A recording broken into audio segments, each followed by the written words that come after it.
जागतिक स्तरावर लोकसंख्येचा विचार करता भारत हा क्रमवारीत पहिल्या क्रमांकावर येतो. भारत जरी कृषीप्रधान देश असला तरी 141,50,00,000 नागरिकांना अन्नधान्याची पुरवठा करणे मोठे विक्रीचे होऊन बसले आहे. त्यासाठी भारताला मोठ्या प्रमाणात आयात करावी लागते. शेतीमध्ये मशागत, लागवड, कापणी व शेतीमध्ये फवारणी करणे इत्यादी शेतीच्या व्यवसायामध्ये मोठ्या प्रमाणात मनुष्यबळाची आवश्यकता असते. परंतु आजकाल शेतीच्या व्यवसायामध्ये मनुष्यबळ अपुरे पडत असल्याचे दिसून येत आहे. त्यासाठी पारंपरिक पद्धतीला फाटा देऊन नवीन तंत्रज्ञानाचा वापर करणे ही काळाची गरज बनली आहे. जेणेकरून कमी वेळेत व कमी खर्चात जास्त क्षेत्राची फवारणी करता येते व तसेच शेतीमध्ये जास्त उत्पादन घेता येते. नमस्कार, मी शुभम आहे. माझ्या या उपकरणाचे नाव आहे मल्टीपर्पज स्प्रेअर मशीन. माझ्या या उपकरणामध्ये एक लोखंडी pipe, plastic pipe, nozzle, extra storage tank, pump, solar kit व बल्ब इत्यादींचा वापर प्रामुख्याने केला गेलेला आहे. पारंपरिक पद्धतीने शेतीमध्ये फवारणी करत असताना शेतकरी या पाठीवर पंप करून फवारणी करत असतो.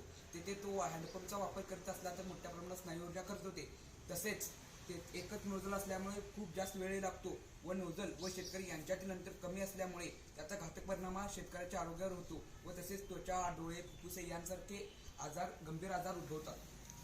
हे सर्व टाळण्यासाठी मी हे यंत्र तयार केले आहे, जेणेकरून कमी वेळेत कमी खर्चात कमी स्नायू ऊर्जा वापरून जास्त क्षेत्राची आपण फवारणी करू शकतो.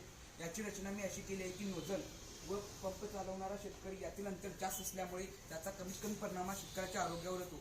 तसेच पिकांच्या उंचीनुसार यामध्ये ॲडजस्टमेंट करता येते. कमी उंचीच्या पिकांना आपण हे रॉड आडवे जोडून आपण तेथे फवारणी करू शकतो व जास्त उंचीच्या पिकांना आपण हे रॉड असे उभे करून आपण फवारणी करू शकतो. तसेच आपण एका वेळी 6 ते 8 सरीमध्ये फवारणी करू शकतो. हे आमच्या उपकरणाची मुख्य वैशिष्ट्ये आहे. आपण या यंत्राचा वापर फक्त शेतीमध्ये न करता आपण लॉनवर देखील मोठ्या प्रमाणात पाणी मारण्यासाठी करू शकतो. येथे आपण प्रेशर कंट्रोल सेन्सरचा वापर करून पाहिजे त्या प्रमाणात पाहिजे त्या ठिकाणी आपण पाणी मारू शकतो. तसेच या मशीनचे पार्ट्स देखील सुट्टे करता येतात, जेणेकरून आपण हे उपकरण दूरवर वाहून नेऊ शकतो. आपण या व्हिडिओ मेनचा वापर करून फवारणी करता आपण लहान कसपट देखील काढू शकतो.